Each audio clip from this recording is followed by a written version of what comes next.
Corresponde ahora referirnos más específicamente a lo que conocemos como depresión geriátrica, eh, que es sinónimo de trastorno depresivo mayor en adultos mayores. ¿Mm?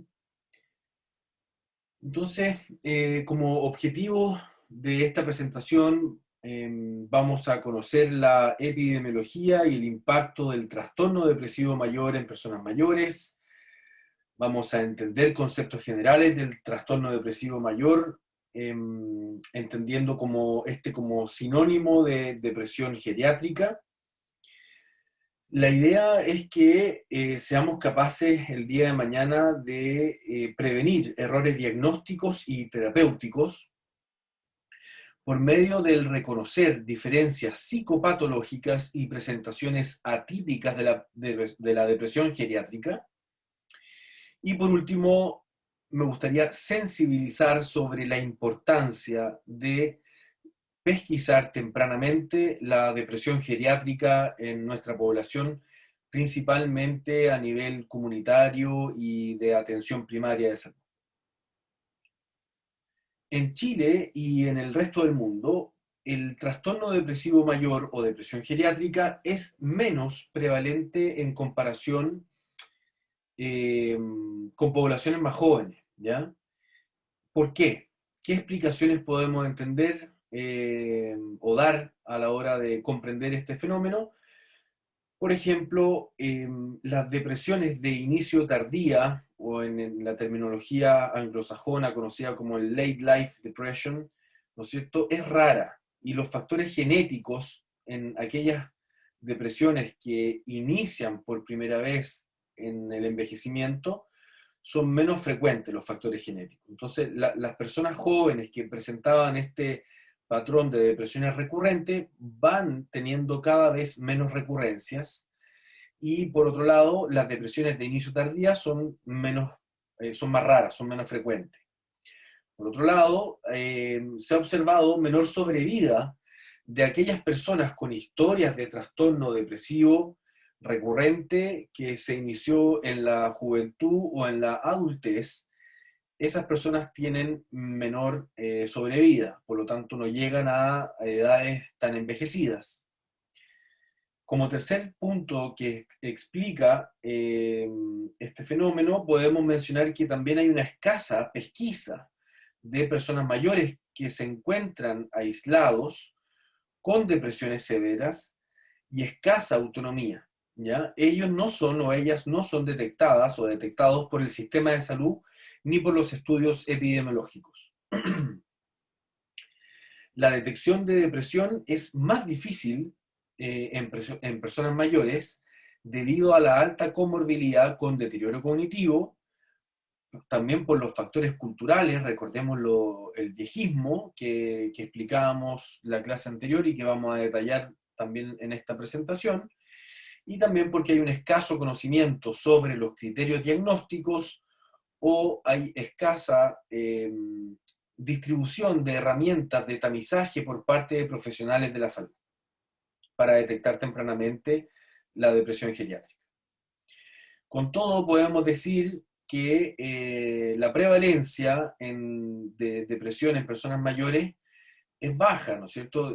Hay estudios que oscilan entre el 1 y el 8% de la población general de las personas mayores sufren depresión geriátrica. Sin embargo, estas personas mayores tienen tasas más altas de distimias y trastornos depresivos menores, o sea, son síndromes depresivos leves. ¿Se acuerdan que la clase anterior recordábamos ese punto de que en ellos es más y en ellas es más frecuente los síntomas depresivos, pero no alcanzan a cumplir criterios de severidad, temporalidad y o cantidad de síntomas para cumplir criterios de trastorno depresivo mayor, o sea, son subsindromáticos. Y cuando consideramos estos síndromes depresivos, podemos decir que alcanzan una prevalencia del 18 a 20% en población general y hasta un 70% de personas mayores en residencias de larga estadía se encuentran sí afectadas por algún tipo de trastorno afectivo del espectro depresivo menor. ¿Mm? Entonces, la proporción de prevalencia de depresión entre hombres y mujeres también tiende a equipararse a partir de los 60 años. Eso también es otro punto a considerar en lo epidemiológico con respecto a la depresión geriátrica. Este trastorno afectivo, depresivo, geriátrico, tiene una alta tasa de recurrencia y un alto riesgo de suicidio. Es decir, una vez que se presenta la depresión de inicio tardío o la depresión geriátrica, tiende así a recurrir en el cohorte prospectivo y también siempre se asocia a un riesgo muy alto de suicidio. Especialmente la depresión geriátrica de inicio tardío se asocia a mayor riesgo también de trastornos neurocognitivos, porque esta depresión geriátrica se considera per se un factor de riesgo para deterioro cognitivo leve y demencias, sobre todo tipo Alzheimer. Cuando las fallas de memoria o los olvidos, ¿no es cierto?, son severas durante el curso de una depresión geriátrica, cuando esa manifestación es característica del trastorno depresivo, esta probabilidad o este riesgo de progresar a demencia en una cohorte de 5 años es muy alta. Y por otro lado, los síntomas depresivos suelen preceder o ser síntomas prodrómicos de trastornos neurocognitivos, ¿ya? Entonces, esa es la interrelación que se da entre la depresión y los trastornos neurocognitivos. La respuesta antidepresiva, por medio de terapias no farmacológicas, es especialmente efectiva en personas mayores, y esto es fundamental para prevenir polifarmacia. En comparación con adultos menores de 60 años, esta tasa de respuesta antidepresiva con métodos no farmacológicos es mucho más alta. Al mismo tiempo, los antidepresivos deben ser siempre prescritos ante depresión geriátrica cuando ésta se asocia a criterios de gravedad, que son los mismos que los que repasamos para depresión en poblaciones más jóvenes, ¿ya? Y siempre tener en consideración que la depresión geriátrica es subdiagnosticada y subtratada debido a distintas razones, como por ejemplo, o principalmente podríamos decir que es porque su modo de presentación clínica es distinta o atípica a la de adultos menores de 60 años. También porque las comorbilidades médicas dificultan su diagnóstico y tratamiento. Y porque la farmacocinética en personas mayores dificulta la prescripción de psicofármacos, ¿ya? De algún modo los equipos de salud, sobre todo los médicos generales, debido a la mayor frecuencia de reacciones adversas o por los cambios de la musculatura del tejido adiposo, de la función hepática, renal, y también por el deterioro fisiológico que va sufriendo la atrofia cerebral, me refiero. Entonces, todos esos factores farmacocinéticos van influyendo en que los médicos también sean menos proclives a medicar en esta etapa de la vida, ¿ya? Que por un lado puede ser positivo, pero por otro lado, cuando realmente se necesita el tratamiento farmacológico, ahí puede haber un subtratamiento. Entonces, ¿cuáles son las consecuencias de la depresión no tratada en personas mayores? Cuando una depresión geriátrica es no tratada o subtratada, existe mayor comorbilidad médica, de fragilidad cognitiva y física, mayor riesgo de polifarmacia y dependencia. También hay mayor riesgo de enfermedad coronaria u otras enfermedades asociadas a menor sobrevida. Hay mayor riesgo de suicidio consumado, especialmente en hombres depresivos, y también se asocia a un mayor riesgo de institucionalización prematura. En cuanto al subdiagnóstico de la depresión geriátrica, podemos explicarla también porque hay habilidades insuficientes o inadecuadas de los equipos de salud. Hay un desconocimiento de herramientas de tamizaje. Hay poco tiempo en las consultas de APS y las personas mayores necesitan de mucho más tiempo, tranquilidad, un ambiente calmo, ¿no es cierto?, de explicar una y otra vez algunos conceptos. Por otro lado, los síntomas depresivos suelen ser interpretados como secundarios a duelos normales, a las jubilaciones, a la viudez, a la pérdida de seres queridos, o a enfermedades médicas comórbidas, o a la situación de estar cada vez más dependiente en cuanto a menos funcionalidad física. Entonces, esto del viejismo de nuevo se hace presente y es común escuchar frases generalizadas en los equipos de salud o en la población en general como es normal que los viejitos tengan más pena, es normal que ellos tengan ganas de morir, están cansados de vivir, ellos ya no tienen sueños, no tienen objetivos que cumplir, es normal que ellos quieran quedarse en la casa porque todo les molesta, se enojan más, son rabiosos, etc. Entonces, todas esas frases solamente hacen que aumente el subdiagnóstico y se normalicen situaciones que en realidad pueden estar reflejando una situación de enfermedad psiquiátrica.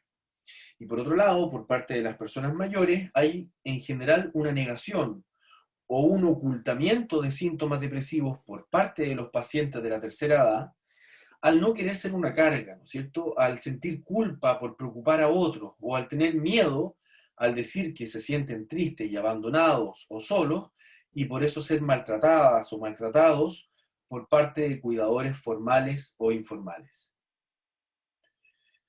Las personas mayores suelen creer que el insomnio, los cambios del apetito, la baja energía son secundarios a una enfermedad médica o a medicamentos, porque toman muchos remedios, entonces tienen estos síntomas. Es raro que lo adjudiquen como primera posibilidad a una enfermedad mental.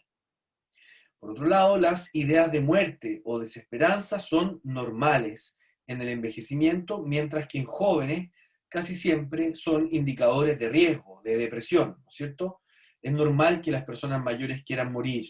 Eso es un viejismo, ¿sí? Y hay que revertirlo, hay que sensibilizarlo, porque no es normal eso. Al mismo tiempo, el desánimo en la depresión geriátrica suele estar ausente, y esto es fundamental, porque se les conoce, la depresión geriátrica se le conoce como una depresión sin tristeza. Muchas veces se manifiesta sin este desánimo que en poblaciones más jóvenes suele ser un síntoma cardinal.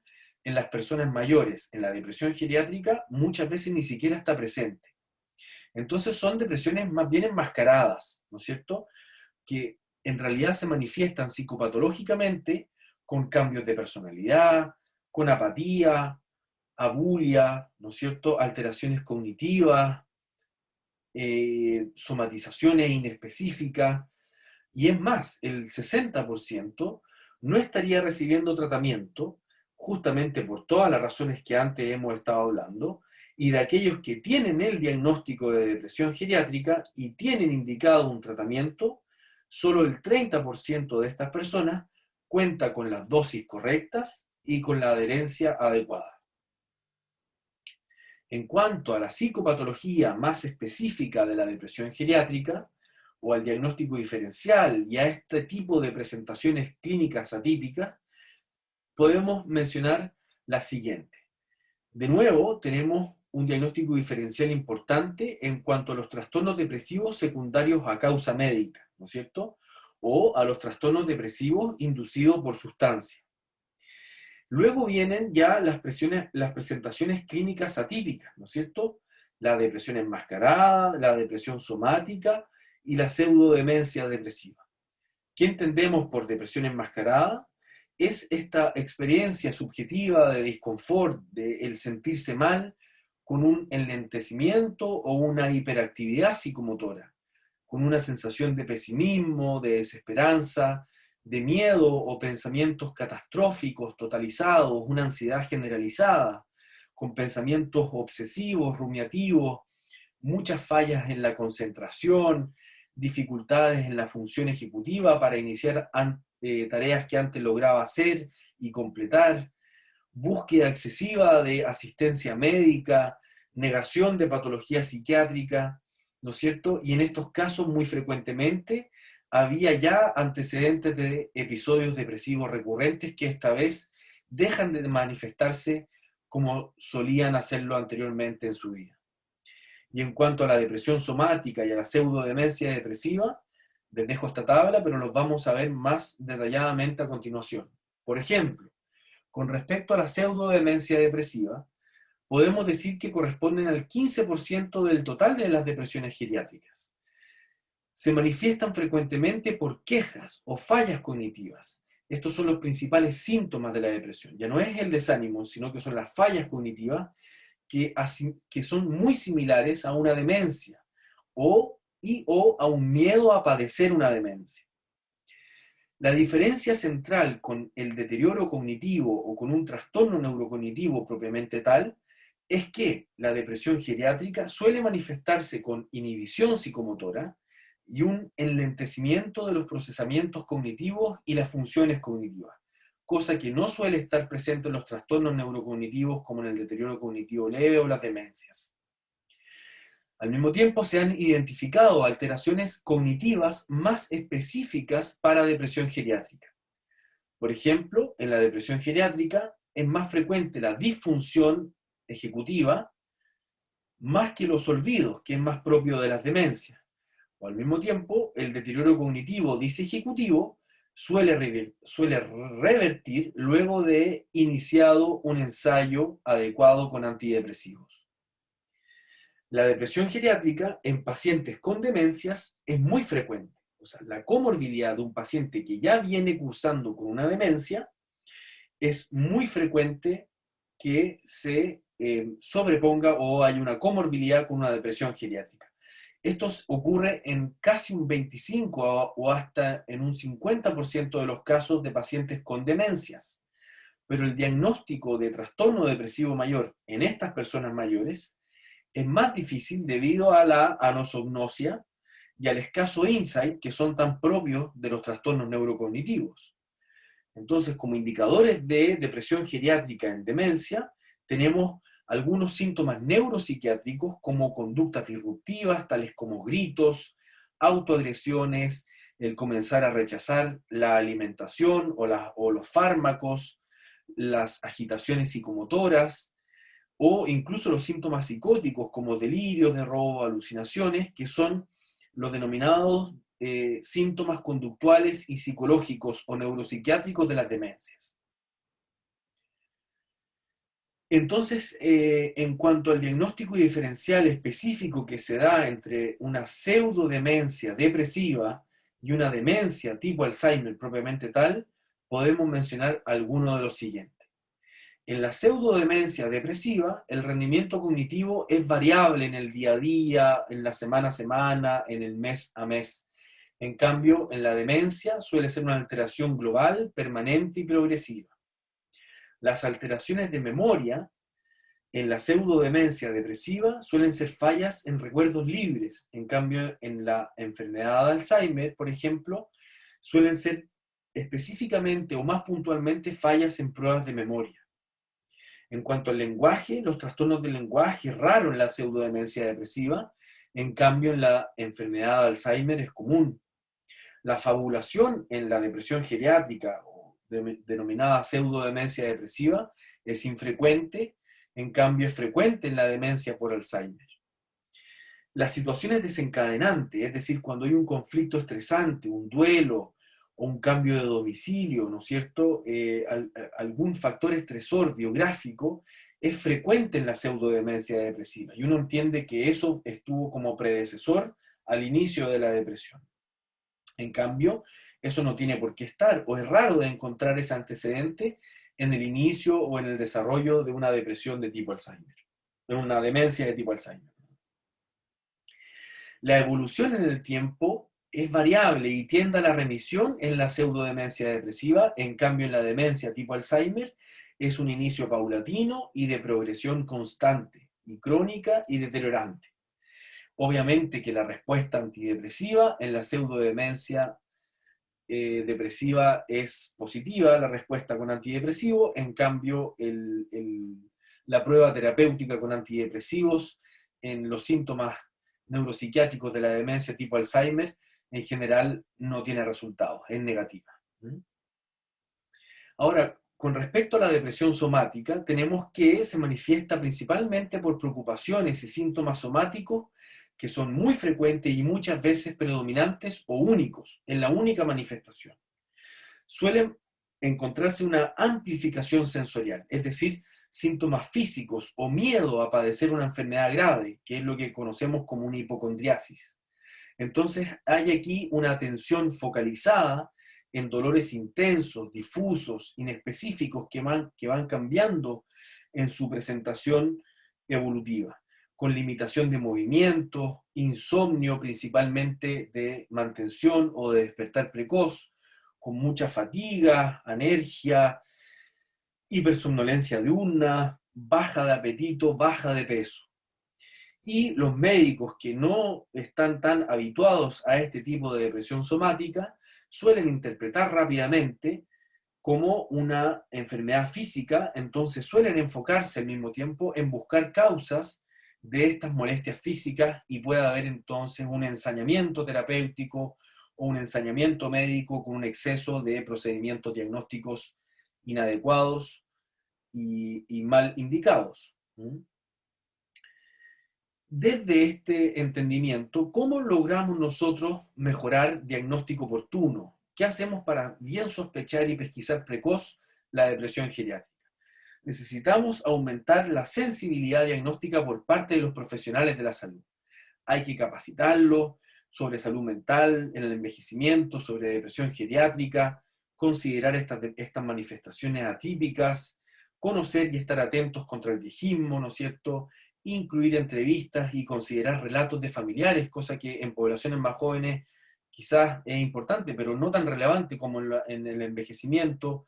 También incluir a los cuidadores u otros profesionales de la salud, ¿no es cierto? Aquí empieza a ser cada vez más importante la intervención social, nutricional, de enfermería, etc.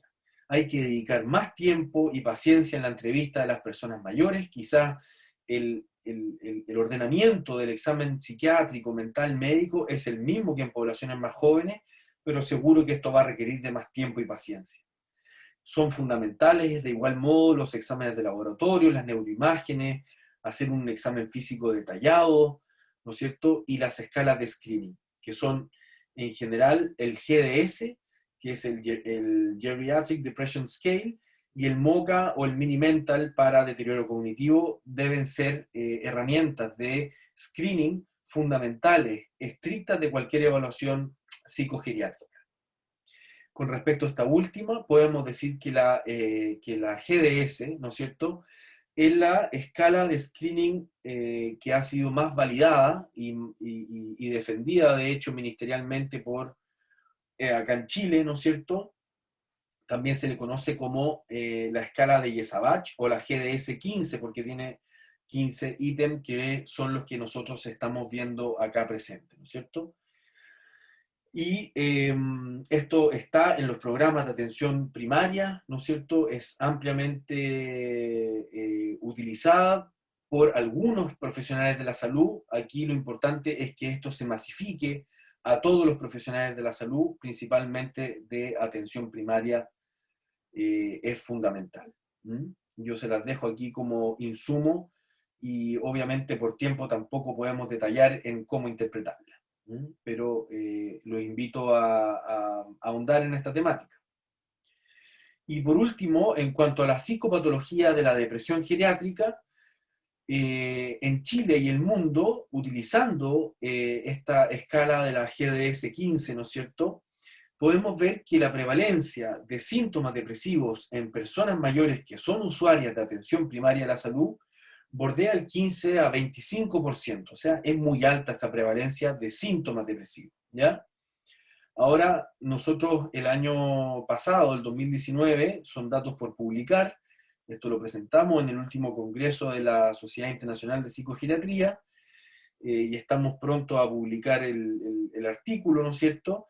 Vimos que en una población de 166 encuestados de mayores de 60 años, el 20% de ellos tenía un síndrome depresivo positivo, es decir, estaban en riesgo de depresión geriátrica. La mayoría de ellos tenía una severidad leve a moderada, ¿ya? Y se observó característicamente que había una relación bidireccional y diferencias significativas entre depresión geriátrica y deterioro cognitivo, fragilidad y polifarmacia, ¿ya? Entonces, el desafío es pesquisa temprana y un abordaje multidimensional de síntomas depresivos en personas mayores. No solamente aislar lo psicológico o lo psicopatológico, sino que también es fundamental prevenir polifarmacia y abocarse a todas las medidas no farmacológicas que vayan a promover revertir esta situación de fragilidad física y cognitiva. Eso, yo les quiero agradecer nuevamente por su atención. Muchas gracias.